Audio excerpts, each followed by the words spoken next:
भूखे भेड़ियों और शेरों के बीच एक लड़का जो कि युवा है और वह उनसे निहत्था लड़ रहा है। क्या वह उनसे जीत पाएगा या वो शेर और भेड़िए उसका मांस नोच नोच कर खा जाएंगे? नमस्कार मित्रों, आज हम आपको एक ऐसी कहानी सुनाने जा रहे हैं जिस कहानी में एक आताताई राजा को भी किस तरह से एक व्यक्ति जो कि अत्यंत ही साहसी होता है वह उसे सुधार देता है और एक सामान्य व्यक्ति से किस तरह से राजा बन जाता है अपने साहस की वजह से। तो मित्रों, आइए चलते हैं कहानी के मुख्य बिंदु पर।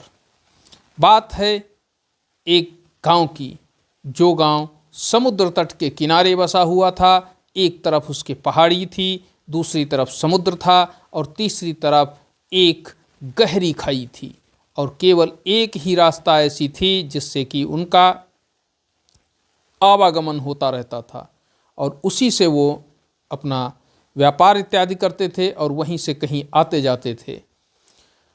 उस राज्य में जिसमें कि वो गांव पड़ता था, वहाँ का जो राजा था वो राजा अत्यंत ही क्रूर, निर्दयी और बहुत ही जालिम था। उस राजा के द्वारा अनायास ही जनता को दंड दिया जाता था और वो दंड इसलिए दिया जाता था क्योंकि उस दंड के द्वारा उसका आतंक जनता के हृदय में बना रहे और उसके इस आतंक को जो पुष्पित पल्लवित करते थे वह थे उसके खूंखार और दुष्ट सैनिक। उन सैनिकों के द्वारा प्रत्येक दिन ग्रामीण क्षेत्रों के पुरुषों, महिलाओं, बच्चों इत्यादि को प्रताड़ित किया जाता था और उनसे जो भी दिख जाता था वो छीन लिया जाता था। और आज वह समय था जिस दिन इस युवा लड़के के, जिसका कि नाम राम सिंह था, राम सिंह के गांव पर वो सैनिक आए हुए थे। 4 सैनिक थे और वह सभी को लाइन से लगाकर सबका सारा सामान लूट रहे थे। जब इस तरह की स्थिति राम सिंह ने देखी तो राम सिंह से रहा नहीं गया और उसने उन गांव वालों से कहा कि आप लोग इस तरह से खामोश रह करके अपना सारा सामान क्यों लुटवा रहे हैं? आप इसका विरोध क्यों नहीं कर रहे हैं? ज्यों ही उसके मुख से ये शब्द सुने, सारे लोगों ने उससे मुंह फेर लिया क्योंकि वो जानते थे कि अब इसको मृत्युदंड मिल जाएगा। लेकिन ये क्या, क्षण भर में ही उसने उन 4 सैनिकों को मार कर गिरा दिया और उसके बाद उसमें से एक अधमरे सैनिक को ये आदेश दिया कि वो जाए और अपने राजा से बताए जा करके कि आज के बाद इस गांव के द्वारा कोई भी तरह का कोई कर नहीं दिया जाएगा।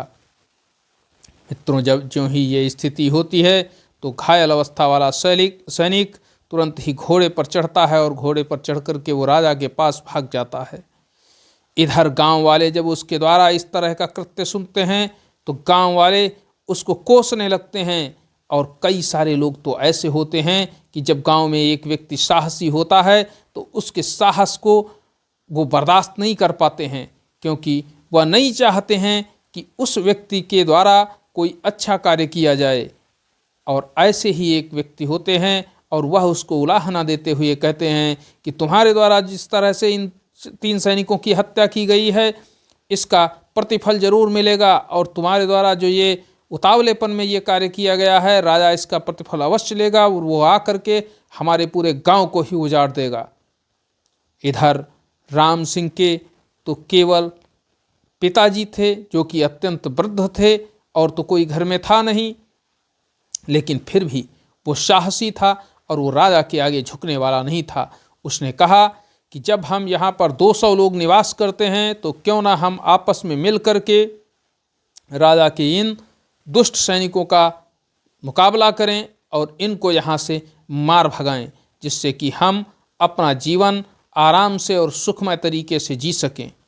ज्यों ही उसके मुख से इस तरह के शब्द निकले त्यों ही उस गांव के एक बुजुर्ग खड़े हो गए और उन्होंने कहा कि ये बहुत ही दुष्ट लड़का है, इसके द्वारा ऐसा कार्य किया गया है कि हम सभी लोगों को इसका दंड मिलने वाला है और ये कहता है हमसे कि राजा के साथ हम विद्रोह करें, राजा के सैनिकों के साथ हम द्वंद्व करें और राजा के सैनिक हमको मौत के घाट उतार दें। अरे उनके पास हथियार होते हैं, हमारे पास क्या है? वो तो ढेर सारी संख्या में आते हैं, हमारे पास हम तो केवल 200 ही लोग हैं। जब लोग इस तरह की बातें कर रहे थे तो राम सिंह उनको बड़े गौर से सुन रहा था। जब उस बुढ़े की बातें समाप्त हुई तो गांव वाले उससे सहमति का सिर हिलाने लगे, लेकिन राम सिंह ने एक बार फिर से उनमें जोश भरते हुए कहा कि ये गुलामी की ज़िंदगी जीना बंद करो और तुम लोग मेरा यदि साथ दोगे तो मैं दावे के साथ कहता हूँ, मैं यहाँ आने वाले प्रत्येक सैनिक को यहाँ घुसने नहीं दूंगा। तब जब ऐसी बात आती है तो कहते हैं, योजना क्या है तुम्हारी? तब राम सिंह कहता है कि देखिए, एक तरफ हमारे गांव के पहाड़ हैं, दूसरी तरफ समुद्र है और तीसरी तरफ ये गहरी खाई, और जो एक रास्ता है जहाँ से हम होकर के जाते हैं उस रास्ते पर भी दीवार बनी हुई है, और क्यों ना हम सारे लोग ईंट पत्थर इत्यादि लेकर के दीवार के ऊपर खड़े हो जाएं, और ज्यों ही राजा के सैनिक आएंगे हम उनके ऊपर ईंटा पत्थर और गर्म पानी तथा तेल बरसाने लगें, और वह हमारे अंदर नहीं घुस पाएंगे और उनसे धीरे धीरे हमें निजात मिलती जाएगी। किसी ने भी उसकी इस बात को माना नहीं, लेकिन उसने कहा कि यदि नहीं मानोगे तो भी मारे जाओगे और मानोगे तो शायद बच जाओ। खैर, मरता नहीं तो करता क्या, उसकी बात मानी गई। और जब राजा के यहाँ वो घायल सैनिक पहुंचा तो राजा ने तुरंत ही अपने 50 सैनिकों को वहाँ पर भेजा, और वो खूंखार सैनिक उसकी तरफ बढ़ते चले आ रहे थे। और ज्यों ही उस सैनिक जो कि उसका नायक था, जो कि 10 फीट लंबाई थी उसकी, और उसको ज्यों ही देखा गांव वाले अब राम सिंह का साथ देने के बजाय अपने अपने घरों की तरफ भाग गए। राम सिंह ने जब इधर उधर देखा तो उसे कोई दिखाई नहीं पड़ा, वो अकेला खड़ा है। तभी वो 50 के 50 सैनिक आते हैं और वो कहते हैं कि तू ही वो दुष्ट है जिसके द्वारा हमारे सैनिकों की हत्या की गई है, हमारे लोगों की हत्या की गई है, राजा तुझे दंडित करेंगे। और उस राम सिंह नामक युवा लड़के को मारते पीटते घसीटते उसको लेकर के अपने साथ चल देते हैं। ये दृश्य देख करके उसका बूढ़ा बाप कुछ कर नहीं पाता है, लेकिन रोता बिलखता और ईश्वर से प्रार्थना कर रहा होता है। लेकिन राम सिंह उन जो दब्बू तरह के गांव के लोग थे उनको देखता हुआ आगे बढ़ता उनके साथ चला जाता है, और वो सैनिक ले जा कर के राम सिंह को राजा के सामने उपस्थित कर देते हैं। उसको सामने एक खंभे से बांध दिया जाता है, और खंभे से बांधने के बाद उस पर चाबुक चलाए जाते हैं। लेकिन राम सिंह उन चाबुकों से भयभीत होने वाला नहीं था। राजा कहते हैं कि ऐ युवा, तू बता तुझे क्या चाहिए, मैं तुझे सेना में भर्ती कर लूँ, तेरा साहस देखकर मैं प्रसन्न हूँ। तो वह कहता है कि मैं आपकी सेना में नहीं रह सकता, आप जैसे दुष्ट राजा के साथ मैं काम नहीं करना चाहता हूँ। तब राजा कहते हैं कि ठीक है, नहीं काम करना चाहते हो तो अगले दिन हमारे भूखे भेड़िए और शेरों के बीच तुम्हें डाल दिया जाएगा। यदि तुम उसमें से बचकर बाहर निकलोगे तो हमारा एक सबसे ताकतवर सैनिक तुमसे लड़ेगा, और यदि तुम उसे भी हरा दोगे तो शब्द कहने से पहले ही लड़का बोल पड़ा कि राजन, तो आप मुझे क्या देंगे?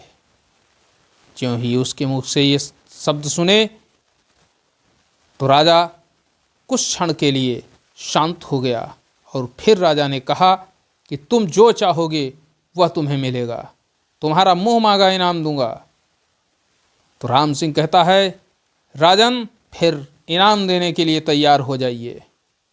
राजा कहता है, आए हठी बालक, इस तरह का जो तू मुझे साहस दिखा रहा है ये तेरा अति आत्मविश्वास है। तुझे नहीं पता है कि मेरे भूखे शेर और भेड़िए किस तरह से तेरी हालत करेंगे। इस स्थिति को देखकर राम सिंह कहता है कि वो उससे हम निपटेंगे, लेकिन अभी आप जो वचन देना है वो वचन दीजिए। तो राजा कहता है, मैंने वचन दिया, तू जो मांगेगा तुझे मिलेगा, ले जा कर के इसको कैद खाने में डाल दो। और जब उस लड़के की बात सुनती है एक दासी, तो वो दासी जा कर के राजा की पुत्री से अर्थात राजकुमारी से ये बात कहती है कि एक ऐसा युवा आया है जो कल भूखे शेर और भेड़ियों से लड़ेगा। जब ये बात राजकुमारी सुनती है तो वह राजकुमारी तुरंत ही उससे मिलने के लिए तत्पर हो जाती है, और वह तुरंत ही दासी से कहती है कि जा और जाकर प्रबंध कर कि किस तरह से मेरी उसकी भेंट होगी। दासी वहाँ से जाती है और एक सिपहसालार को बुला करके ले आती है और राजकुमारी के सामने उपस्थित कर देती है। राजकुमारी उस सिपहसालार से कहती है कि मुझे उस बंदी से मिलना है जो कैदी लेकर के आया गया है, जहाँ भी हो उससे हमें भेंट करनी है। वो सिपहसालार कहता है कि हे राजकुमारी, यदि मैंने आपको वहाँ पहुँचाया और किसी ने देख लिया तो मेरी तो जान ही ले ली जाएगी, लेकिन फिर भी आप मेरी राजकुमारी हैं, मैं आपकी बात की अवहेलना नहीं कर सकता हूँ। रात्रि के अंधेरे में मैं आपसे उससे मिलवा दूंगा। रात्रि के अंधेरे में राजकुमारी और दासी उस सिपहसालार के पास पहुँचती है और वो सिपहसालार वहाँ पर राम सिंह से राजकुमारी की भेंट करवा देता है। राजकुमारी मसाल हाथ में लिए अंदर चली जाती हैं तो सब मना करते हैं कि अंदर मत जाइए, लेकिन राजकुमारी अंदर घुसती हुई चली जाती है और ज्यों ही राम सिंह के चेहरे को देखती है त्यों ही कहती है कि ये तो वही है, मार डालो इसे, ये तो वही है, मार डालो इसे। ज्यों ही राजकुमारी ऐसा कहते हुए आगे को बढ़ना चाहती हैं त्यों ही उसका जो वो सिपहसालार था वो तलवार निकालता है, लेकिन राम सिंह भी एक क्षण के लिए नहीं रुकता है और वो लपक करके राजकुमारी को पकड़ लेता है और राजकुमारी की गर्दन अपने हाथों से दबा देता है और कहता है कि दूर रहो वरना राजकुमारी की यहीं पर हत्या कर देंगे। अब वो सब दूर हो जाते हैं। राजकुमारी उनको दूर हटने का आदेश देती है और वो राजकुमारी को साथ में ले जा करके उस जगह पर जहाँ पर भूखे शेर और भेड़िए बंधे हैं उन स्थानों का जायजा लेना चाहता है और राजकुमारी को जब लेकर के जाता है और कहता है कि जब तक मैं वापस ना आऊँ यहाँ से कोई हिलना मत, नहीं तो मैं राजकुमारी की हत्या कर दूँगा। लेकिन राजकुमारी को लेकर के जब वो जाता है तो अन्य लोग जो सिपहसालार दासी थी वो जाकर के राजा को बताते हैं और राजा के सैनिक आते हैं और उसे गिरफ्तार कर लेते हैं। वो कुछ भी जान नहीं पाता है और उसको ला करके कोड़े लगा करके पुनः जेल में डाल दिया जाता है। जेल में रहते राम सिंह सोचता है कि अगले दिन क्या करना है, लेकिन अगले दिन जो होना था वो तो होना ही था। अगले दिन उसे निकाला जाता है और लेकर के राज दरबार के सामने एक प्रांगण बना है, वहाँ लेकर के जाया जाता है और उसको निहत्था कर दिया जाता है और उस प्रांगण में छोड़ दिया जाता है, जिसके चारों तरफ पूरे राज्य की जनता बैठी हुई चिल्ला रही है। लेकिन राजा अभी तक उपस्थित नहीं हुआ था। ज्यों ही राजा पहुँचता है तो ही सारी जनता एकदम शांत हो जाती है, जैसे माशा तक नहीं भुनना रहा होता है। एक मक्खी भी क्या है भिनभिना दे, सब एकदम शांत मुद्रा में होते हैं और राजा उसको देखते हुए तुरंत ही आदेशित करता है और एक भेड़िया छोड़ा जाता है, जिस भेड़ियों को वो तुरंत ही एक ही पटकनी में मार देता है। दूसरा भेड़िया छोड़ा जाता है, दूसरे भेड़िए को भी मार देता है। तीसरा भेड़िया छोड़ा जाता है, वो उसको भी मार देता है। राजा के द्वारा शेर छुड़वाया जाता है और वो शेर एक के बजाय 3 शेर एक साथ छोड़ दिए जाते हैं। ज्यों ही 3 शेर उसकी तरफ आते हैं तब ईश्वर भी उसकी मदद करता है और ऊपर खड़े एक सिपाही की कटार नीचे गिर जाती है। ज्यों ही कटार नीचे गिरती है त्यों ही उसका सेनापति चिल्लाता है कि कटार ऊपर फेंक, कटार ऊपर फेंक, तुझे निहत्था ही रहना है। लेकिन वो किसी की नहीं सुनता है और कटार हाथ में लेकर के वह उन तीनों ही शेरों को मार देता है। जब वो तीनों शेरों को मार देता है त्यों ही उसके सामने एक विशालकाय आकृति खड़ी हो जाती है, जिसकी लंबाई 10 फीट के बराबर है। भयानक चेहरा है और वो हाथ में तलवार लिए उसकी तरफ बढ़ रहा होता है, लेकिन वो वजन शरीर का था, जबकि राम सिंह अत्यंत फुर्तीला था। राम सिंह अपनी फुर्ती से उस विशालकाय दैत्य रूपी सैनिक का भी वध कर देता है। जब राम सिंह उसको भी मार देता है त्यों ही राजा अत्यंत क्रोधित हो जाता है, क्योंकि राजा कहता है ये कैसे मर सकता है, इसको ये लड़का कैसे मार सकता है, ऐसा नहीं हो सकता है, इसको गर्म खौलते हुए तेल में डाल देना चाहिए और तुरंत ही मैं आदेश देता हूँ डाल दिया जाए। लेकिन राम सिंह तो फुर्ती का ही प्रतिरूप था और वह तुरंत ही एक जंप लगाता हुआ तुरंत ही राजा के पास पहुँच जाता है और राजा के गले के ऊपर वही कटार रख करके कहता है कि राजन, पहले अपने वचन की पूर्ति करो, अपना वचन पूरा करो, अपना वचन निभाओ, नहीं तो मैं तुम्हारी गर्दन काट दूंगा। अब राजा भी भयभीत हो जाता है और वहाँ दरबार में बैठे हुए सारे दरबारी भी भयभीत हो जाते हैं, जो लोग राजा के साथ मिल कर के इस दृश्य को देख रहे थे। क्योंकि वो जानते थे कि इस राम सिंह के द्वारा कुछ भी किया जा सकता है। तब राजा कहता है कि ठीक है, मैं तुम्हारे वचन को मानता हूँ, बताओ तुम्हें क्या चाहिए। तो वह कहता है कि मुझे एक दिन के लिए राज सिंहासन चाहिए, मैं राजा बनूंगा एक दिन के लिए। जो ही ये बात कहता है तो राजा उसकी बात को मान लेता है, वजीर उसको आश्वासन देता है और इसके बाद उसका विधिवत राज्याभिषेक होता है और एक दिन के लिए वो राजा बनाया जाता है। सर पर ज्यों ही राजमुकुट आता है त्यों ही वह निर्णय लेने आरंभ कर देता है। वो राज्य के जितने भी अराजक व्यक्ति थे उन सभी को पकड़वा कर तुरंत ही जेल में डलवा देता है। साथ ही साथ राजा के अत्याचारों को देखते हुए और राजा को भी जेल में डलवा देता है और राजा के ऊपर भी मुकदमा चलाया जाता है। राजा को भी मृत्युदंड देने का प्रावधान कर देता है और इधर राजकोष में जो ढेरों सारा धन एकत्रित किया गया था उसे वो जनता में बांट देता है और जनता के सारे करों को मुक्त कर देता है। दरबारियों को भी वह थोड़ा बहुत पैसा देता है जिससे कि दरबारी भी उसके अत्यंत प्रसन्न हो जाते हैं और वह सैनिकों में भी उन सैनिकों को महत्व देता है जो सैनिक मानवता के पोषक होते हैं और उसके इस तरह करने से पूरे ही राज्य में उसकी जय जयकार होने लगती है। एक दिन के राजा की जय जयकार होने लगती है और जब समय पूरा होने वाला होता है तब उस जालिम राजा को उसके सामने लाया जाता है और जब उसे सामने लाया जाता है तो राम सिंह बड़ी ही बेबाकी से कहता है कि हे राजन, अब वो समय निकट आने वाला है जब मैं राजा नहीं रहूँगा। अब जो मुझे करना था मैंने कर दिया है, लेकिन एक आपसे मेरी रिक्वेस्ट है कि आप मेरे द्वारा लिए गए निर्णयों को रोकना मत, क्योंकि जिस तरह से जनता आज मुझसे प्रेम कर रही है यदि आप उन्हें नहीं रोकेंगे तो कल आपसे भी प्रेम करेगी। और अब मैं ये राजमुकुट आपके सिर के ऊपर रखना चाहता हूँ और इसके बाद जो भी दंड आपको देना हो आप मुझे दंड दे देना। जिस तरह का भी दंड आप स्वीकार करें उस तरह का दंड दे देना। आज राजा उसके सामने नज़रें झुकाए हुए खड़ा था। राजा कह रहा था कि तुम्हारे एक दिन के कार्यकाल में जितनी ज़्यादा जनता को प्रसन्नता मिली है, जनता का स्नेह मिला है, उतना मैं अपने जीवन में कभी अर्जित नहीं कर पाया और शायद मैं इस जीवन में कभी अर्जित भी नहीं कर पाऊँगा। इसलिए मैं इस राजपाट को छोड़ करके यहाँ से प्रस्थान कर रहा हूँ, लेकिन उससे पहले अपनी बेटी का विवाह मैं तुम्हारे साथ करना चाहता हूँ। और राजा ने अपनी पुत्री का, उस राजकुमारी का विवाह राम सिंह के साथ कर दिया और इस तरह से राम सिंह, जो कि एक गांव का एक सामान्य लड़का था, वो आज राजा बन गया अपने साहस की वजह से।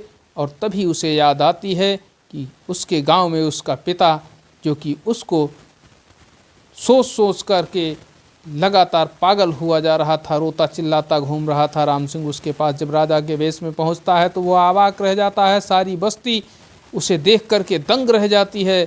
और तब राम सिंह कहता है कि इस दुनिया में साहस से यदि काम लिया जाए तो कोई भी काम ऐसा नहीं है जो न किया जा सके, लेकिन जिस दिन साहस छोड़ दिया जाता है, सामने वाले को ज़्यादा शक्तिशाली समझकर उसके सामने घुटने टेक दिए जाते हैं, उसी दिन हम अपना पराभव तत्पर कर देते हैं, उसका मार्ग प्रशस्त कर देते हैं। इसलिए सदैव आने वाली समस्याओं से डटकर मुकाबला करो और ईश्वर आपका साथ देगा, आप अवश्य विजयी होंगे। आज नहीं तो कल आप सफलता के उस चरम बिंदु को अवश्य छुएंगे जिस सफलता के चरम बिंदु के लिए आपने अपने को तैयार किया है। मित्रों, यदि कहानी पसंद आई हो तो लाइक करें, चैनल को सब्सक्राइब करें, साथ ही साथ शेयर करें वीडियो को। मिलते हैं अगले दिन एक नई कहानी के साथ। तब तक के लिए जय हिंद, जय भारत, नमस्कार मित्रों।